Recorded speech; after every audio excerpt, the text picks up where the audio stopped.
Hello students, आप सभी लोगों का स्वागत है ध्येय education by OP sir YouTube channel पर।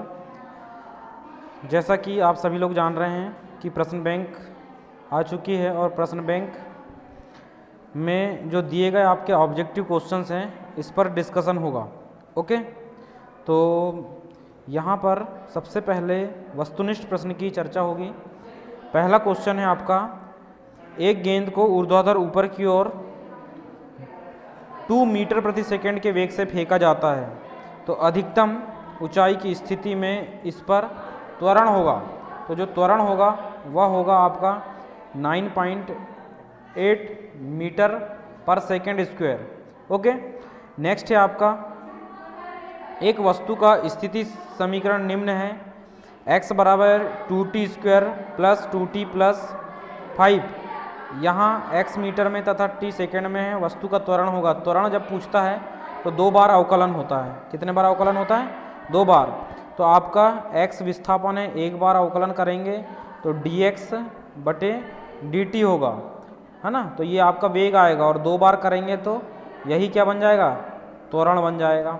ठीक है, तो आप यहाँ पर हल करने के बाद यहाँ जब देखेंगे तो 4 आंसर आएगा मीटर पर सेकेंड स्क्वायर।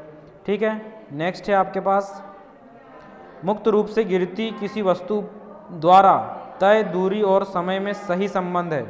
तो जो दूरी और जो समय में जो सही संबंध है वह आपका x अनुक्रमानुपाती t है होगा। x अनुक्रमानुपाती t क्यों होगा? क्योंकि जो चाल होती है, चाल बराबर दूरी बटे समय होता है। तो जब आप दूरी और समय का पक्षांतर करेंगे तो क्या जाएगा? समय, और यहाँ पर क्या हो जाएगा? दूरी। ये अनुक्रमानुपाती तो होंगी ना, समय और दूरी अनुक्रमानुपाती होंगी। इसका मतलब आपका यहाँ पर क्या हो जाएगा?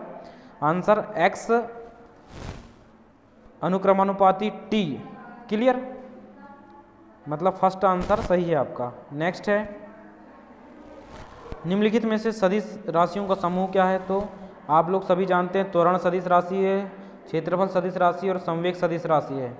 नेक्स्ट है आपका, यदि किन्हीं 2 राशियों के परिणामी का परिमाण दोनों के परिमाण के योग के बराबर है तो निम्न में से कौन सा कथन सत्य है? तो यहाँ पर जो कथन सत्य है यह है आपका, दोनों सदिश समांतर होंगी। समझ गए? तो आपका पहला ऑप्शन सही है। नेक्स्ट है आपका, किन्हीं 2 सदिशों a व b के लिए निम्नलिखित कथनों में से कौन सा कथन सत्य है? तो यहाँ पर जो कथन सत्य है, तो यहाँ पर तो ये कोई भी सत्य कथन नहीं है। मतलब यहाँ पर आपका सही आंसर होने वाला है डी, उपरोक्त में से कोई नहीं। ओके, मतलब डी ऑप्शन सही है। नेक्स्ट है आपका, 2 सदिशों a व b के मध्य कोण थीटा है तो इनका परिणामी सदिश का परिमाण क्या होगा? तो आप सभी लोग जानते हैं थीटा दिया हुआ है और कॉस थीटा यहाँ पर दे रखा है, मतलब ये वाला आंसर सही है आपका, सी नंबर का। नेक्स्ट है, अधिकतम दूरी पर प्रक्षेपित करने हेतु प्रक्षेप कोण का मान कितना होता है? तो जो प्रक्षेप कोण का मान होता है यह होगा आपका 45। मतलब r बराबर कितना?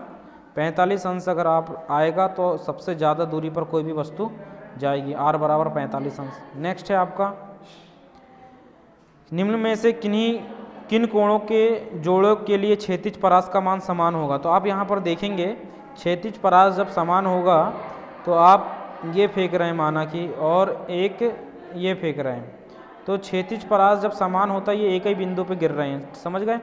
तो ये 40 के लिए हो जाएगा, ये 50 के लिए हो जाएगा। मतलब इसकी परास तो समान है 40 और 50 अंश के लिए, लेकिन ऊंचाई अलग अलग है। तो यहाँ पर पूछ क्या रहा है? परास समान होगा तो 40 और 50 के लिए समान होगा।